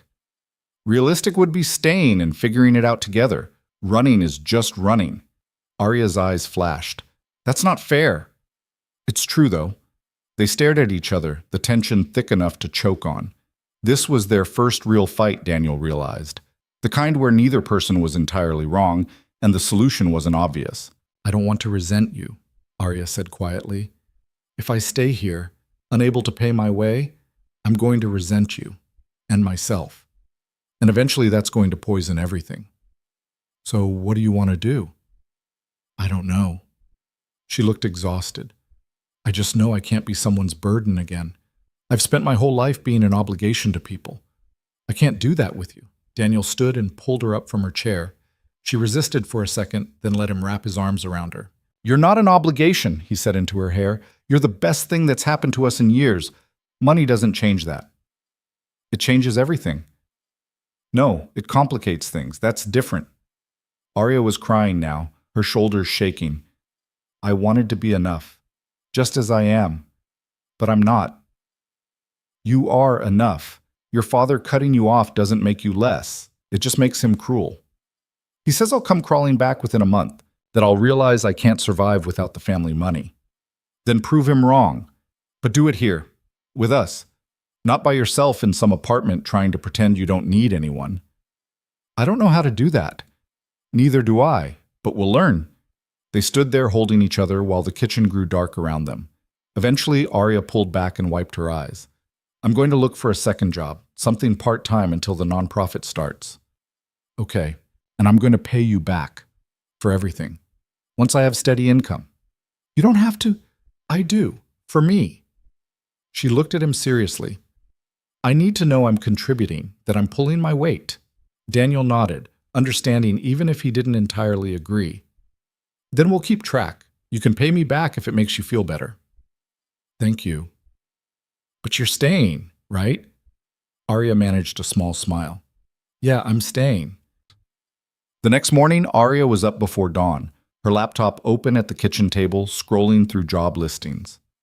Daniel made coffee and watched her, noting the determined set to her jaw. Find anything? He asked. Maybe. A tutoring center is hiring, evenings and weekends. It's minimum wage, but it's something. You don't have to do this. I do. She looked up at him. I need to prove to myself that I can make it without my family's money. Can you understand that? Yeah, I can. She got the tutoring job by the end of the week. The hours were rough, 4 to 8 on weeknights, 9 to 3 on Saturdays, but she threw herself into it with an intensity that worried Daniel. Between the new job and preparing for the nonprofit position, Arya was gone more than she was home. Lily noticed immediately. Where's Arya? She asked one evening when Daniel picked her up from school. Working. She's always working now. She's trying to save money, baby. But I miss her. Daniel missed her too. They'd gone from spending every evening together to passing each other in doorways, exhausted and stressed. The easy rhythm they'd found was disrupted, replaced by tension and unspoken worry. 2 weeks into Arya's new schedule, Daniel finally cracked. It was almost 10 at night when she came home, clearly drained. He was waiting up, trying not to be angry, but failing. "We need to talk," he said. Arya froze in the doorway. "About what?" "About the fact that you're never here anymore. About how Lily keeps asking where you are. About how we're supposed to be building a life together, but you're too busy proving a point. I'm working. That's what adults do. You're killing yourself. There's a difference. I'm doing what I need to do." "No, you're punishing yourself because your father made you feel worthless, and you're taking it out on us in the process." Arya's face went hard. "That's not what I'm doing." "Isn't it? You're so focused on proving you don't need anyone that you're forgetting we need you." "I'm here, aren't I? I moved in. I made a commitment." Being physically present isn't the same as being here. You're exhausted and stressed and we barely see you. Then what do you want me to do? Quit? Give up? Prove my father right? I want you to find a balance. I want you to remember that you have people who love you and miss you and want you around. I'm trying to be responsible. You're trying to be perfect, and you're burning out in the process. Arya's eyes filled with tears. "I don't know how to do this. I don't know how to be enough without proving it constantly." Daniel's anger dissolved. He crossed the room and pulled her close. "You don't have to prove anything. Not to me, not to Lily, not even to yourself." "Then why does it feel like I do?" "Because your father put that in your head. Made you believe that worth is something you have to earn instead of something you just have." Arya was crying fully now. "I'm so tired. I know. I thought if I worked hard enough, saved enough, contributed enough, I'd finally feel like I deserved to be here. But it never feels like enough. Because there's no amount of work that's going to make you believe you're worthy. That's something you have to decide for yourself." "What if I can't?" "Then I'll keep reminding you until you do." They stood there in the quiet kitchen, holding each other while Arya cried out weeks of accumulated stress and fear. When she finally calmed, Daniel led her to the couch and made her tea. She didn't drink. "I'm going to quit the tutoring job," she said quietly. "You don't have to." "I do. You're right. I'm so focused on proving I'm not useless that I'm becoming useless. Missing Lily's bedtime, barely seeing you, running myself into the ground. That's not what I moved in for." "What about the money?" "I'll figure it out. The nonprofit job starts in a week anyway. That'll be enough. It has to be." Daniel took her hand. "And if it's not? If we're still tight financially?" "Then we're tight. That's life. But at least we'll be living it together instead of me working myself to death trying to prove something." "You're sure?" "No, but I'm doing it anyway." She gave notice at the tutoring center the next day. Her boss was understanding, said the position would be there if she ever wanted to come back. Arya thanked him and felt nothing but relief. The nonprofit job turned out to be exactly what she needed. The pay was modest but steady, the work meaningful in a way her family's business never was. She was helping develop after-school programs for underprivileged kids, using her education and business skills for something that actually mattered. She came home energized instead of drained, excited to tell Daniel about her day instead of too exhausted to speak. Lily got her evenings back, and the three of them fell into a new rhythm that felt sustainable instead of desperate. But money was still tight. Daniel's foreman's salary covered the basics with a little left over, and Arya's paycheck helped, but there wasn't much cushion. When Lily's school announced a field trip that cost $60, Daniel had to check the bank account 3 times before committing. "We can swing it," Arya said, looking over his shoulder at the screen. "Barely. But we can. That's what matters." Daniel closed his laptop. "You ever think about how different this is from what you're used to? Counting pennies, worrying about field trip costs?" "All the time." And it's terrifying and stressful, and sometimes I lie awake at night panicking about what happens if one of us gets sick or the truck breaks down." She paused. "But I'm also happier than I've ever been. So there's that." "You're sure? Because if you wanted to go back..." "I don't. I really don't." She turned to face him. I know this sounds crazy, but struggling financially with you feels more real than having everything handed to me by my family. At least this is mine. Ours. Stick. Even when it's hard? Especially when it's hard. That's when it counts. They made it work. Barely, sometimes. But they made it work. Daniel picked up overtime when he could. Arya started a small side business doing financial consulting for other nonprofits. Just a few hours a week, but every bit helped. They learned to cook cheaper meals, to find free entertainment, to make a dollar stretch further than either thought possible. Lily adapted better than expected. She didn't complain when Daniel said they couldn't afford something, just nodded and moved on.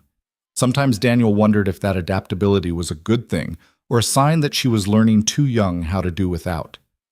"She's fine," Arya said when he voiced this concern. "She's learning that happiness doesn't come from stuff. That's a good lesson." Or we're teaching her that wanting things is wrong. We're teaching her that wanting things is okay, but not having them isn't the end of the world. There's a difference. Daniel hoped she was right. 3 months into their new arrangement, Arya's mother reached out. Not through Marcus, but directly, a text message asking if they could have coffee. "It's a trap," Daniel said when Arya showed him the message. "Maybe. But she's my mother. I should at least hear her out. You don't owe her anything." "I know. But I want to." "Is that stupid?" "No, it's human." They met at a cafe downtown, neutral territory. Victoria looked smaller somehow, less imposing than she had at the gala. She hugged Arya carefully, like she wasn't sure she'd be welcomed. "Thank you for coming," Victoria said once they were seated. "What do you want, Mom?" "To apologize. For your father's behavior. For freezing the trust fund. For everything." Arya stirred her coffee, not drinking it. "Did Dad send you?" "No. He still thinks you'll come crawling back any day now, but I can see that's not happening." "No, it's not." Victoria studied her daughter. "You look different. Tired, but happier somehow." "I am happy, mostly. Your father says you're living with that man, the one who saved you." "His name is Daniel, and yes, I am." "Is it serious?" "Very." Victoria nodded slowly. "He has a daughter. Lily, she's 6, amazing kid. And you're playing house with them." Arya set down her spoon carefully. "If that's how you see it, then this conversation is over." "Wait." Victoria reached across the table. "I'm sorry, that came out wrong. I'm trying to understand." "Understand what?" "Why you'd choose this. Struggling financially, working a job that pays a fraction of what you're worth, raising someone else's child. What's the appeal?" Arya laughed, but there was no humor in it. "The appeal is that I get to be myself, not the Bennett heir, not the daughter who failed to live up to expectations, just me. And that's enough for them." "It was always enough for us." "No, Mom, it wasn't. It was enough as long as I did what you and Dad wanted. The second I chose differently, I became a disappointment." Victoria's eyes were wet. "That's not true." "It is, and you know it." They sat in heavy silence. Around them, the cafe buzzed with normal life. People ordering drinks, typing on laptops, having conversations that didn't hurt. "I miss you," Victoria said finally. "Your father won't admit it, but he misses you too. He has a funny way of showing it. He's stubborn and scared. He thought if he cut you off, you'd realize you needed us. I don't need you, not like that." Arya's voice was steady. "I want a relationship with you, but on my terms, not his." "What does that look like?" "It looks like you respecting my choices. Meeting Daniel and Lily without judgment. Accepting that I'm building a different life than the one you planned for me." Victoria wiped her eyes carefully, mindful of her makeup. "Your father won't agree to that." "Then I guess he doesn't get to be part of my life." "You'd really cut him out?" "I already have. He's the one who has to decide if he wants back in." Victoria nodded slowly. "Can I meet them? Daniel and Lily?" Arya hesitated. "Why?" "Because they're important to you. Because I want to understand what makes you happy, even if it's not what I expected. And you'll be nice? No passive-aggressive comments about our house or lifestyle?" "I'll try my best." It wasn't a perfect answer, but it was honest. Arya could work with honest. "Okay, I'll talk to Daniel." Daniel was less enthusiastic about the idea. Your mother's going to take one look at our place and think you're slumming it, he said. She might, but she's trying. That's more than my father's done. What if she says something that upsets Lily? Then we shut it down. But I think she'll be careful. She sounded genuine. Daniel wanted to say no, wanted to keep their small, fragile family protected from Bennett judgment and expectations. But Arya was looking at him with hope in her eyes, and he couldn't deny her that. All right, but first sign of trouble, she leaves. Deal. Victoria came over on a Saturday afternoon.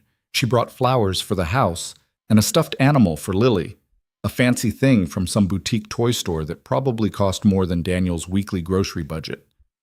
Lily accepted it politely, but kept looking at Arya like she wasn't sure if the stranger was safe. It's okay, baby, Arya said. This is my mom. She wanted to meet you. Why? Lily asked bluntly. Victoria smiled. Because you're important to Arya. That makes you important to me. They had coffee and awkward conversation. Victoria was trying. Daniel could see that. She asked Lily about school, admired the drawings on the refrigerator, and didn't flinch at the worn furniture or peeling paint. But there was a moment, brief but telling, when Victoria watched Arya helping Lily with a puzzle, and her expression crumpled, like she was seeing her daughter truly happy for the first time and realizing how long she'd been blind to her unhappiness before. She's different with you, Victoria said quietly to Daniel while Arya and Lily were absorbed in the puzzle. How so? Lighter, more herself. Victoria's voice was thick. I didn't realize how much she was performing before, how much of herself she was hiding. She's not hiding here. I can see that. Victoria turned to him. Thank you for giving her that. I didn't give her anything.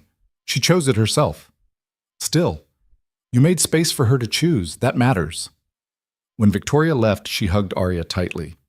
I'm proud of you, she whispered, even if I don't always understand it. That's enough, Arya said. For now. After she was gone, Daniel found Arya on the porch, staring at nothing. You okay? He asked. Yeah, that was just intense. Your mom seems nice. She is, when she's not being my father's enforcer. Arya leaned against him. Think she'll tell him about this? Probably. He's gonna be pissed. Let him be pissed. You've got your own life now. Arya smiled. Yeah, I do. That night, lying in bed with Arya curled against his chest, Daniel let himself believe they might actually pull this off. It wasn't perfect. Money was tight, the future uncertain, and they were all still learning how to be a family. But they were doing it, together. And maybe that was enough. 6 months later, Daniel woke to find Arya's side of the bed empty. The clock read 4:30 in the morning, too early even for her usual schedule. He found her on the porch, wrapped in a blanket, staring at the dark street. Can't sleep? He asked, sitting beside her. Just thinking. About how different my life is now. A year ago, I was standing in the ocean wondering if anyone would miss me if I was gone, and now, her voice caught. Now I can't imagine not being here. Daniel pulled her closer. The early morning air was cool, carrying the salt smell of the ocean a few miles away. The same ocean that had almost taken her from him. You scared me this morning, he admitted. Waking up and you weren't there. I'm not going anywhere, I promise. I know, but sometimes I still worry. Arya turned to look at him. I'm better, Daniel. Really better. The therapy's helping. The medication's helping. Being here with you and Lily, that helps most of all. Good. They sat in comfortable silence, watching the neighborhood slowly wake up. A newspaper delivery truck rumbled past. Somewhere a dog barked. Normal sounds of normal life. I want to marry you, Arya said suddenly. Daniel's heart stuttered. What? I want to marry you. Not because I need the security or because Lily needs a mother or any practical reason. I want to marry you because I love you and I want everyone to know it. That's... Daniel's throat was tight. That's a hell of a thing to say at 4:30 in the morning. Is that a no? That's a... I was planning to ask you first, and you just stole my moment. Arya's eyes went wide. You were planning to propose? Eventually, when I could afford a ring that didn't come from a pawn shop. I don't care about the ring. I do. You deserve something real. You're real. That's enough. Daniel kissed her, tasting coffee and chapstick and home. When they pulled apart, he was smiling despite the absurdity of the situation. "So is this us getting engaged?" he asked. "I think so. Unless you want to wait for the formal proposal." "Screw the formal proposal. You want to marry me?" "Yes." "Then we're getting married." Arya laughed, the sound bright and clear in the quiet morning. "Lily's going to lose her mind. She's been planning our wedding since week 2. She's got a whole binder." "She what?" "Oh yeah, colors, flowers, the works. I'm pretty sure she's already designed your dress." "That's the sweetest thing I've ever heard," they told Lily at breakfast. She screamed so loud the neighbors probably heard. "Does this mean Arya's my mom now?" she asked, bouncing in her chair. "If she wants to be," Daniel said carefully. "That's up to Arya." Arya was crying, happy tears that she didn't bother wiping away. "I would be honored to be your mom, if that's what you want." "Can I call you Mom?" "If you want to." Lily launched herself across the table into Arya's arms. "Mom! Mom! Mom!" Arya held her tight, looking at Daniel over Lily's head with an expression that said everything words couldn't. This was real. This was family. This was worth every hard moment that led them here. But not everything fell into place neatly. 2 weeks after their impromptu engagement, Marcus Bennett showed up at Daniel's workplace. Daniel was reviewing blueprints with his crew when Greg called him to the site office. "Some guy in a suit asking for you. Says it's personal." Daniel's stomach dropped. He knew before he entered the trailer who it would be. Marcus stood by the window, looking out at the construction site like he was evaluating property. He turned when Daniel entered, his expression unreadable. "Mr. Reed, thank you for seeing me. Didn't realize I had a choice. This is my job." "I won't take much of your time, sir." Marcus gestured to a chair. "Please, sit." Daniel remained standing. "What do you want?" "I heard you and my daughter are engaged. Congratulations."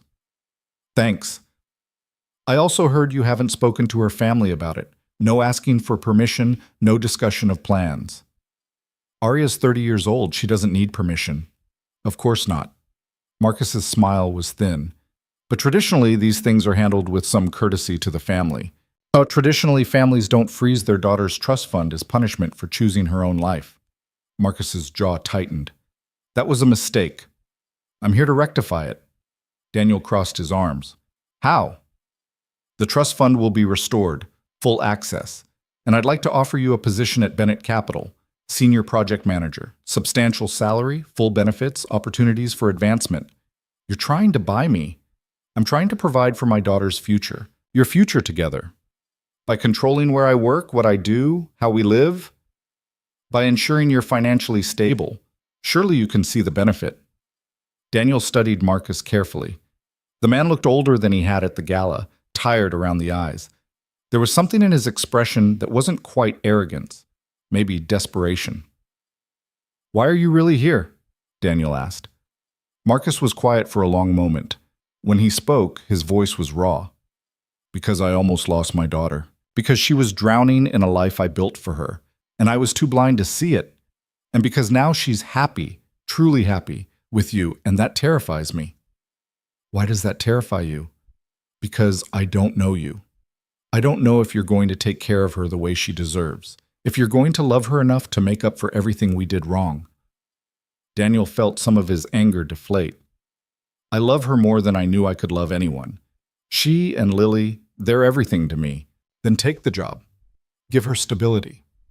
"She doesn't need stability from a job she didn't choose for me. She needs me to be happy doing work that matters. That's stability." "Construction?"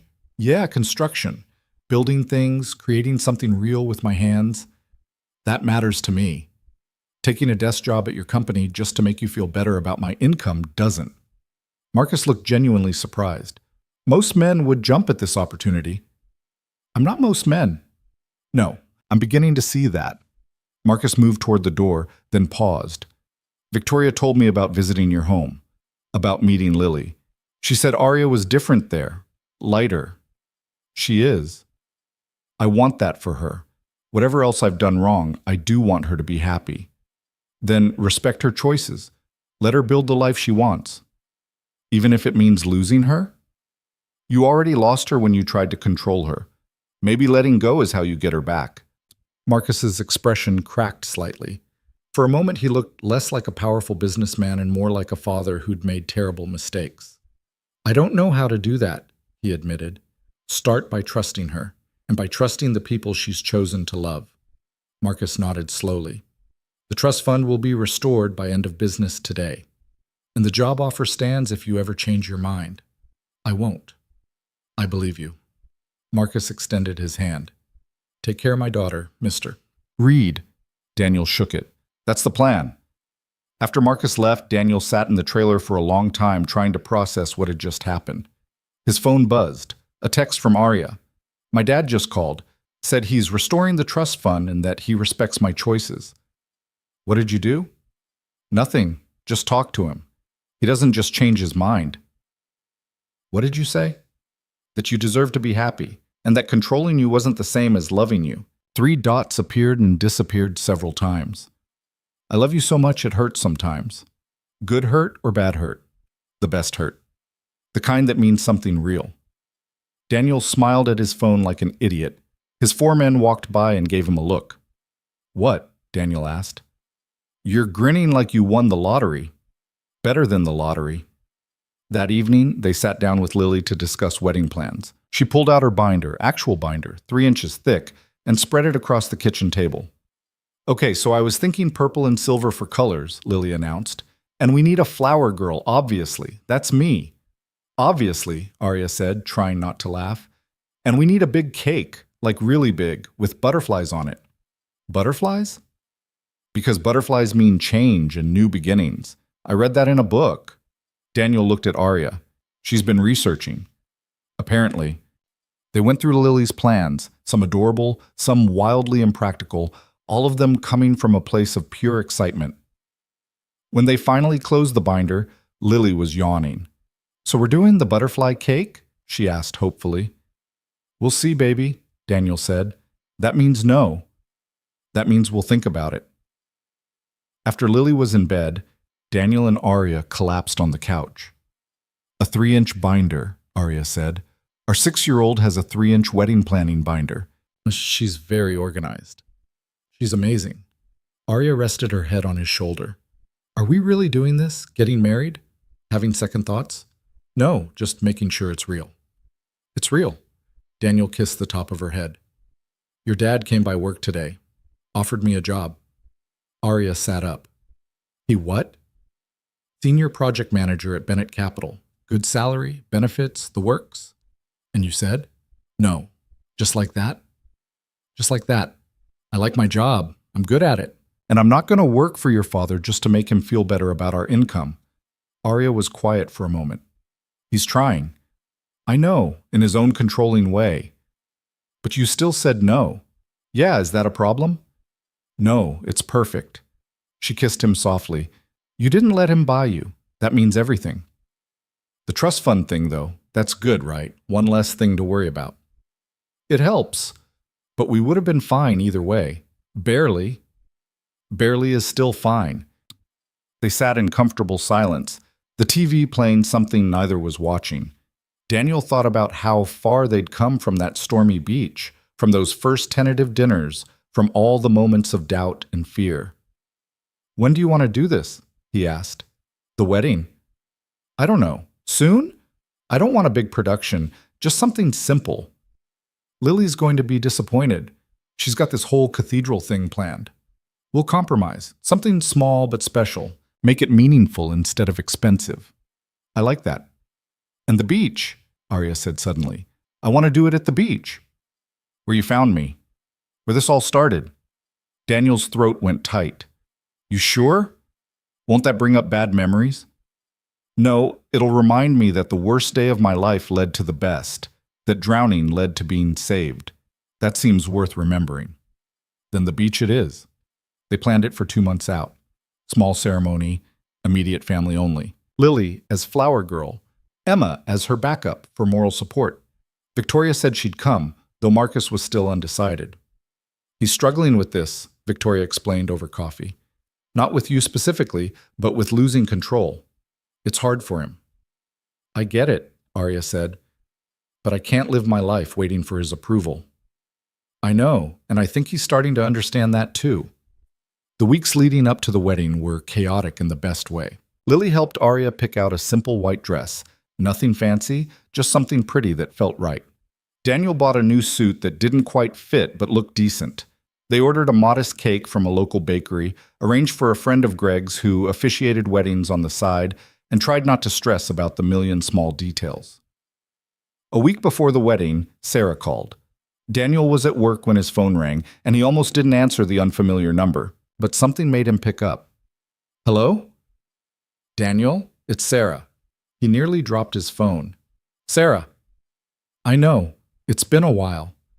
Her voice sounded different, older, uncertain. I heard you're getting married. Congratulations. How did you... My mom keeps tabs. She told me. A pause. Is Lily okay? Is she happy? Daniel's first instinct was to hang up. 3 years of silence, and now she wanted updates? She's great, happy, healthy, doing well in school. Good. That's good. Sarah's voice cracked slightly. I wanted to call sooner. I've wanted to call so many times. But you didn't. I know, I was ashamed. Of leaving, of failing at being a mother, of not being strong enough to handle it. And now?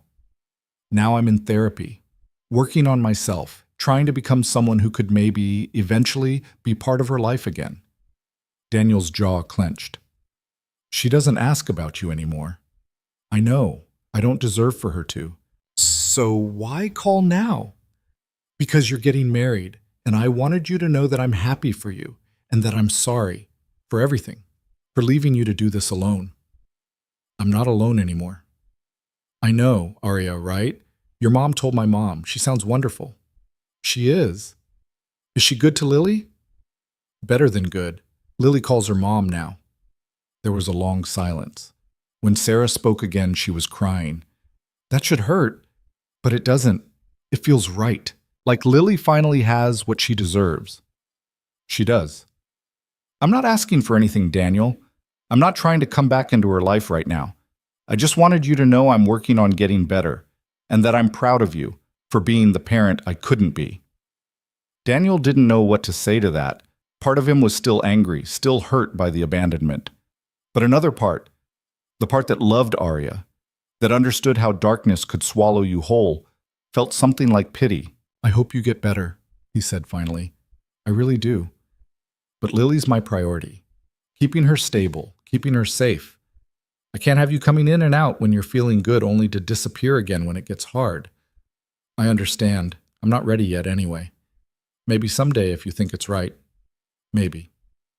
Congratulations on the wedding, Daniel, really. She hung up before he could respond. That evening, he told Arya about the call. She listened without interrupting, her hand in his. How do you feel? She asked when he finished. Confused, angry, sad. All of it. Do you think she means it? About getting better? I don't know. Part of me wants to believe her, but the part that had to explain to a 3-year-old why her mother left, that part doesn't trust easily. That's fair. What would you do? If you were me? Arya thought about it. I'd give her space to heal. And if she really does get better, if she proves over time that she's stable, then maybe consider letting her back into Lily's life. But on your terms. With boundaries. And only if it's best for Lily. That's very mature of you. I've learned a few things about healing. It's not linear, and sometimes people need to hit bottom before they can climb back up. Like you did. Like I did. She squeezed his hand. But I had you pulling me out of the water. Not everyone has that.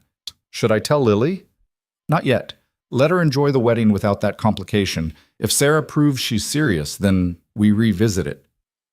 We're a family now. These decisions affect all of us. Daniel pulled her close. I don't deserve you. Yes, you do. We deserve each other. The night before the wedding, Daniel couldn't sleep. He got up and went to check on Lily, found her sleeping peacefully with Ella clutched in her arms. She'd grown so much in the past year, not just physically, but emotionally. More confident, more secure, happier.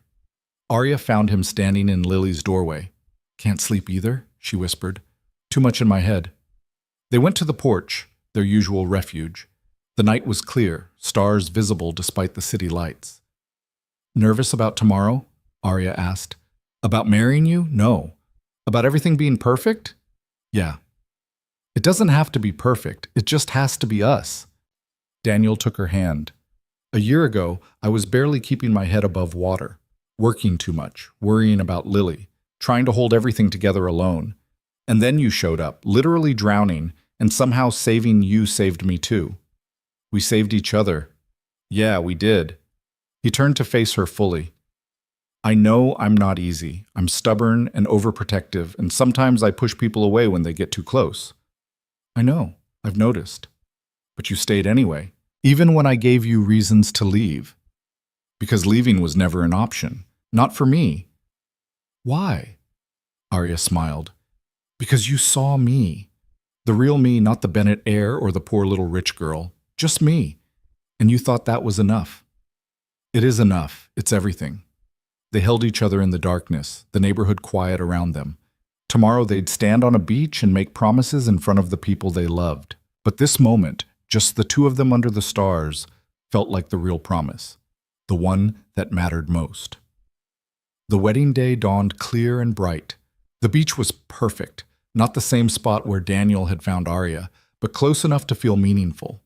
They'd set up simple white chairs on the sand, arranged flowers along a makeshift aisle, and hoped the weather would hold. Lily was vibrating with excitement, her purple dress twirling as she spun around. Emma was equally excited, the two of them whispering and giggling while Victoria helped them with their flower baskets.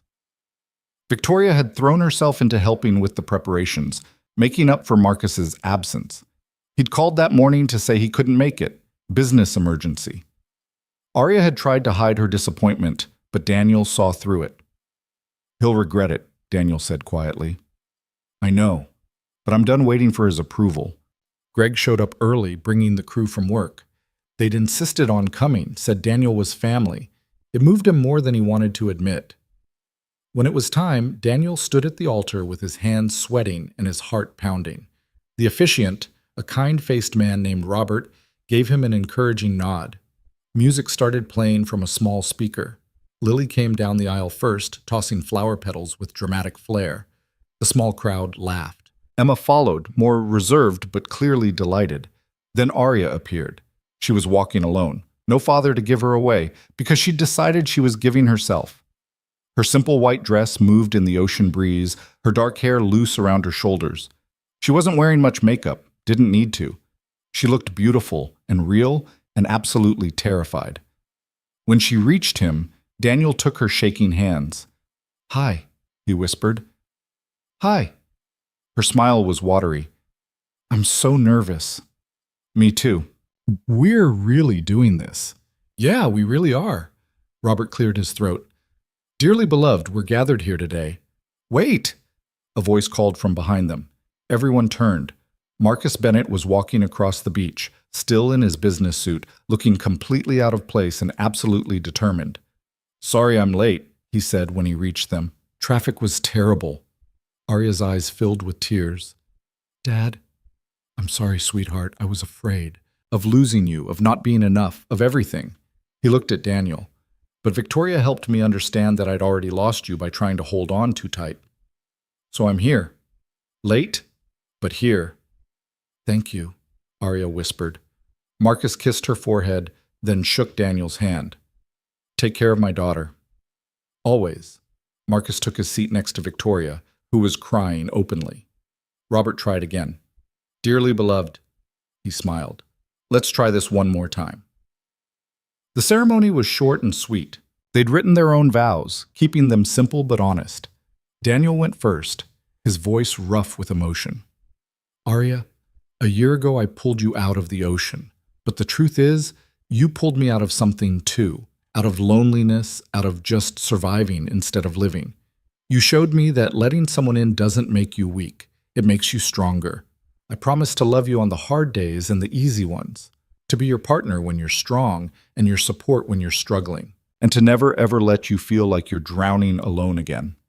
Arya was crying, not bothering to hide it. When it was her turn, she had to take several breaths before she could speak. Daniel, you saved my life. But more than that, you gave me a reason to want to be saved. You and Lily, you showed me what real love looks like. Not perfect or easy, but honest. Real. I promise to love you and Lily with everything I have. To build a life with you that's messy and beautiful and worth every hard moment. And to choose you every single day for the rest of my life. There wasn't a dry eye in the crowd. Even Greg was wiping at his face. Robert had them exchange rings, simple bands they'd picked out together. Nothing fancy but meaningful. When he finally said, "You may kiss the bride," Daniel pulled Arya close and kissed her while everyone cheered. Lily squealed and ran up to hug them both. "We're a real family now." "We were always a real family," Arya said, scooping her up. "This just makes it official." The reception was at Daniel's house, their house now, officially. They'd strung lights in the backyard, set up tables, and ordered way too much food from a local barbecue place. It was casual and chaotic and perfect. Marcus found Daniel during dinner, pulling him aside. "I owe you an apology," Marcus said. "Several, actually, for the trust fund, for trying to buy you, for being a stubborn fool. You were protecting your daughter, I get it." "No, I was trying to control her. There's a difference." Marcus looked over at where Arya was dancing with Lily, both of them laughing. "She's happy. Really, truly happy. I haven't seen her like this since she was a child. She's worked hard to get here. And you've helped her, more than we ever could." Marcus extended his hand. "Welcome to the family, son." Daniel shook it, surprised by the emotion in Marcus's voice. Later, as the sun set and the party wound down, Daniel found himself on the beach again. The same beach where it all started. Arya found him there, still in her wedding dress, her shoes in her hand. "What you thinking about?" she asked. "How different life looks from a year ago. How close I came to never knowing you." "But you did. You jumped into freezing water for a stranger." "Best decision I ever made." "Second best. Marrying me was the best." Daniel laughed and pulled her close. "Fair point." They stood at the water's edge, waves lapping at their feet. The ocean that had almost taken Arya away had also brought her to him. There was poetry in that, Daniel thought. Beautiful, terrible poetry. "What are you hoping for?" Arya asked. "For our future?" "Honestly, just more of this. More ordinary days, more dinner at the kitchen table, more bedtime stories with Lily. More of you. That's all." "That's everything." Arya smiled and rested her head on his shoulder. "I love you, Daniel Reed." "I love you too, Arya Reed." The name sounded right, like it had always belonged to her. They stayed on the beach until the stars came out, making quiet promises and dreaming about the future. Behind them, their house glowed with warm light, home and family and everything they'd fought so hard to build. It wasn't a fairy tale ending. Real life never was. There would be hard days ahead, struggles and doubts and moments of fear, but they'd face them together, as a family, with love and stubbornness and the deep knowledge that they'd chosen each other. And that choice, that daily decision to love and stay and try, made everything else possible. 6 months after the wedding, they got the call about Lily's biological mother. Sarah had completed a year of therapy, maintained her sobriety, and wanted to discuss possibly being part of Lily's life again. It was complicated and scary, and Daniel wasn't sure how to handle it. But Arya was there, steady and sure. They'd figure it out together, she said, the same way they figured out everything else.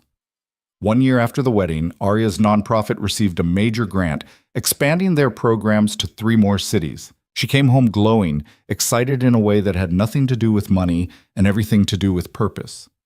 2 years after the wedding, they bought a house. Nothing fancy, but bigger than the rental, with a yard where Lily could play and a porch where Daniel and Arya could have their early morning talks. It took every penny they'd saved, but it was theirs.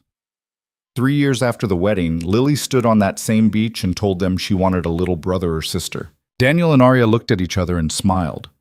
Life kept happening, not perfectly, but real, with all its mess and beauty and unexpected grace. And every morning, when Daniel woke up next to Arya, he remembered the day he'd pulled a stranger from the ocean, the day he'd saved a life and, without knowing it, saved his own. That was the story he'd tell their kids someday. How drowning and saving and choosing to love had made them a family. How the worst moments could lead to the best. How sometimes the waves that pull you under are the same ones that carry you home.